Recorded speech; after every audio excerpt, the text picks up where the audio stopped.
अस्सलाम वालेकुम। उम्मीद करता हूँ आप सब लोग खैर ऑफिस से होंगे। क्लास 5 में आपको खुशामदीद। आज हम पढ़ेंगे लिस्ट एंड टेबल्स। लिस्ट क्या है? List are use to display content which represent a list. HTML में लिस्ट फॉर्म में डाटा को शो करवाने के लिए हम इनका यूज़ करते हैं। और टेबल्स कोई भी डाटा है, table tag is use to define tables in HTML. It's use to display tabular data, मतलब टेबल्स फॉर्म का कोई भी डाटा हमें शो करवाना है तो उसके लिए हम टेबल टैग का यूज़ करते हैं। तो उसके बारे में हम इसमें पढ़ेंगे। अभी देखते हैं लिस्ट को। हमारे पास दो किस्म की लिस्ट होती हैं, अनऑर्डर्ड लिस्ट और ऑर्डर्ड लिस्ट। अनऑर्डर्ड को देखते हैं। इसके अंदर हमने करना क्या है, इसके अंदर जो टैग यूज़ होता है वो है यू एल का टैग। यू से अनऑर्डर्ड और एल से लिस्ट, तो ये एक टैग यूज़ होता है। मे बी आपको इन फ्यूचर पूछा जाए कि क्या लिस्ट टैग है जो एचटीएमएल में यूज़ किया जाता है, तो लिस्ट तरह का कोई टैग नहीं है, लेकिन लिस्ट यूज़ करने के लिए टैग्स यूज़ होते हैं। मतलब LIST लिस्ट एक खुद कोई टैग नहीं है। तो जो टैग है वो है UL, मतलब अनऑर्डर लिस्ट, या फिर OL होगा, वो है ऑर्डर लिस्ट के लिए। तो अभी जो हम UL देख रहे हैं, अनऑर्डर लिस्ट, इसके अंदर हम लिस्ट का डाटा लिखते हैं। इसके अंदर क्या टैग यूज़ करते हैं? LI लिस्ट का टैग है। तो लिस्ट के नाम से जो टैग है वो LIST नहीं LI है। तो LI टैग यूज़ करके आप जो भी डाटा लिखेंगे वो लिस्ट फॉर्म में लिखा जाएगा। LI के अंदर जैसा आपको नज़र आ रहा है होम लिखा हुआ है, उसके बाद अगेन LI के अंदर अबाउट लिखा हुआ है। इसी तरह तरतीब से आप जो मर्जी लिख सकते हैं। तो ये हो गई अनऑर्डर लिस्ट। अगर हम बात करें ऑर्डर लिस्ट की, तो ऑर्डर लिस्ट देखिए आपको शो हो रही है ओ एल ऑर्डर लिस्ट, और उसके बाद उसके अंदर LIOE लिस्ट में आप डाटा लिख सकते हैं। अब अनऑर्डर्ड और ऑर्डर में फ़र्क क्या है? अनऑर्डर का मतलब है कि आपका जो डाटा है वो तरतीब से होगा, लेकिन उसमें 1 2 3 या ABC इस तरह का कोई नंबरिंग वाला सीन नहीं होगा। तो ऑर्डर्ड है जो, वो बेसिकली नंबरिंग के बगैर होगा। और जो ऑर्डर लिस्ट है उसमें आपकी नंबरिंग हो जाती है। तो आइए हम इसको देखते हैं अब अपने नोटपैड प्लस प्लस पे। तो यहाँ पे हमने अपना HTML टैग यूज़ कर लिया, हेड यूज़ कर लिया, और टाइटल में लिख लेते हैं क्लास 05। उसके बाद आते हैं अपने लिस्ट की तरफ। तो लिस्ट के अंदर जैसा कि मैंने आपको बताया था कि हम यूज़ करेंगे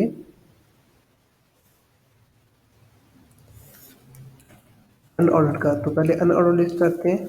अनऑर्डर लिस्ट के लिए हम यूएल का टैग यूज़ करते हैं, और यूएल के अंदर हम LI टैग में जो भी लिखेंगे, लाइक होम लिख दिया, और उसके बाद हम एक और लिख देते हैं LI टैग के अंदर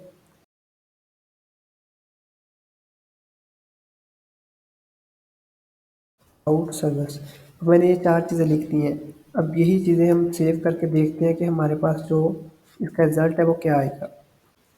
तो ये देखें, ये हमारे पास रिज़ल्ट आ रहा है। अब अगर आप इसको देखें थोड़ा सा, कि इसके लेफ़्ट साइड पे जो है वो सिर्फ डॉट्स नज़र आ रहे हैं। अब इसमें एक और चीज़ और है कि हम इन डॉट्स को चेंज भी कर सकते हैं। मतलब अगर हम यहाँ पे एक एट्रीब्यूट यूज़ करें, जैसा कि मैंने आपको पहले भी बताया कि एलिमेंट्स के अंदर हम एट्रीब्यूट्स का यूज़ करते हैं एडिशनल इन्फॉर्मेशन के लिए, एडिशनल चीज़ों के लिए। तो हम यहाँ पे एक एट्रीब्यूट का यूज़ करते हैं जो कि सर्कल कर लेते हैं, सर्कल। सर्कल का यूज़ करने पे मैंने इसको सेव किया। सेव करने के बाद मैं अगेन इसको रिफ्रेश करूँगा, तो ये देखें सर्कल इसके लेफ़्ट पे आ जाएंगे। तो यहाँ पे तीन हमारे पास एट्रीब्यूट है, सर्कल है, डिस्क है और स्क्वायर है। हम कोई भी यूज़ कर सकते हैं, लेकिन ये वैसे अभी हमें यहाँ पे यूज़ करने नहीं चाहिए, क्योंकि अगर लेट्स सपोज CSS में आप इसको चेंज करते हैं, यहाँ पे हम आपने HTML में कुछ और दे दिया, CSS में कुछ और दे, तो मसला आ सकता है। लेकिन अगर आप अकेली CSS कर रहे हैं तो यहाँ पे आप यूज़ कर लें, वो आपकी मर्ज़ी है। लेकिन अब इस दौर पे ये HTML के थ्रू यूज़ नहीं किए जाते। इस तरह की जो एडिंग है वो CSS के थ्रू की जाती है। ये अभी हम स्क्वायर यूज़ कर लेते हैं। स्क्वायर यूज़ करके देखते हैं कि इससे क्या आएगा। तो ये हमारे पास स्क्वायर टाइप का आ गया। अब ये थी हमारे पास अनऑर्डर लिस्ट, जिसके अंदर हमने देखा कि नंबरिंग नहीं, सिर्फ डॉट्स, स्क्वायर या सर्कल का हम यूज़ कर सकते हैं। इसी तरह अब हम देखेंगे नेक्स्ट है हमारे पास ऑर्डर लिस्ट। ऑर्डर लिस्ट में जस्ट OL का फ़र्क है, वहाँ पे UL था, U से अनऑर्डर्ड होता है और O से ऑर्डर्ड होता है। इसके अंदर हम वही चीज़ें लिख लेते हैं, होम, कॉन्टैक्ट, सब कुछ वही लिख लेते हैं, पेस्ट कर लेते हैं, वैसे ही कॉपी पेस्ट। और अब इसको देखते हैं कि इसमें क्या फ़र्क आया है हमारे पास। सेव करके मैंने जब रिफ्रेश की है इसको, तो देखें यहाँ पे home 1, home 2, contact 3, about and 4 service. ये भी एक लिस्ट शो हो रही है, लेकिन ये 1 2 3 4 फॉर्म में शो हो रही है। अब यहाँ पे भी हम टाइप्स दे सकते हैं, और यहाँ पे टाइप्स कितनी किस्म की हैं उनकी बात कर लेते हैं। लेट्स सपोज मैंने ए वाली टाइप दे दी है, ए टाइप है। ए मैंने टाइप दिया है, तो इसको जब रिफ्रेश किया तो हमारे पास क्या आया, ए बी सी डी, मतलब ए पी सी डी में आ गया। अब ए बी सी डी के बाद हमारे पास जो दूसरी है वो है स्मॉल ए।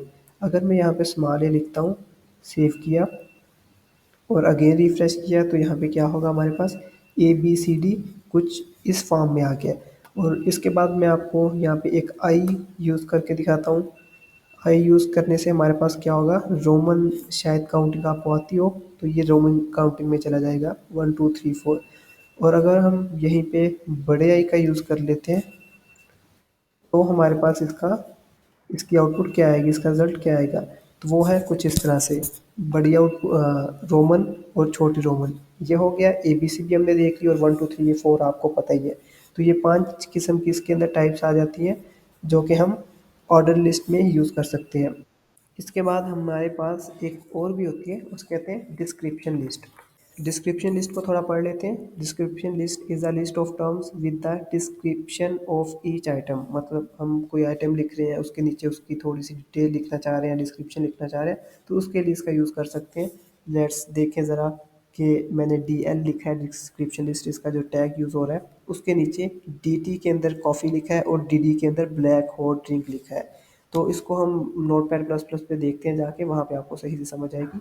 यहाँ पे हम यूज़ करते हैं डिस्क्रिप्शन लिस्ट का, डी एल का। तो डी एल फॉर डी से डिस्क्रिप्शन और एल से लिस्ट। तो जितनी भी लिस्ट है, अनऑर्डर लिस्ट, ऑर्डर लिस्ट और डिस्क्रिप्शन लिस्ट, इसी तरह से आएगा।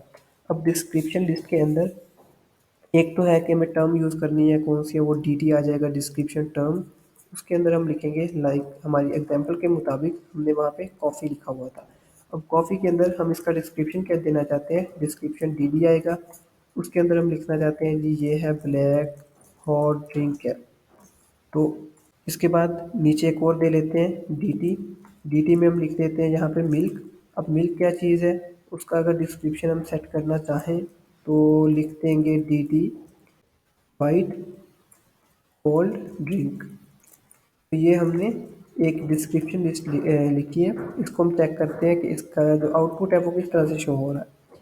रिफ्रेश किया मैंने यहाँ पे, तो देखिए हमारे पास कॉफ़ी लिखा आ रहा है और उसका डिस्क्रिप्शन है ब्लैक हॉट ड्रिंक, और इसी तरह मिल्क है, मिल्क के नीचे वाइट कोल्ड ड्रिंक लिखा आ रहा है।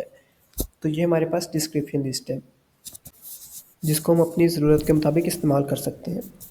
तो बाकी ये टेबल्स हम करेंगे इंशाल्लाह नेक्स्ट क्लास में। अभी के लिए इतना ही, मिलते हैं नेक्स्ट क्लास में। अस्सलाम वालेकुम।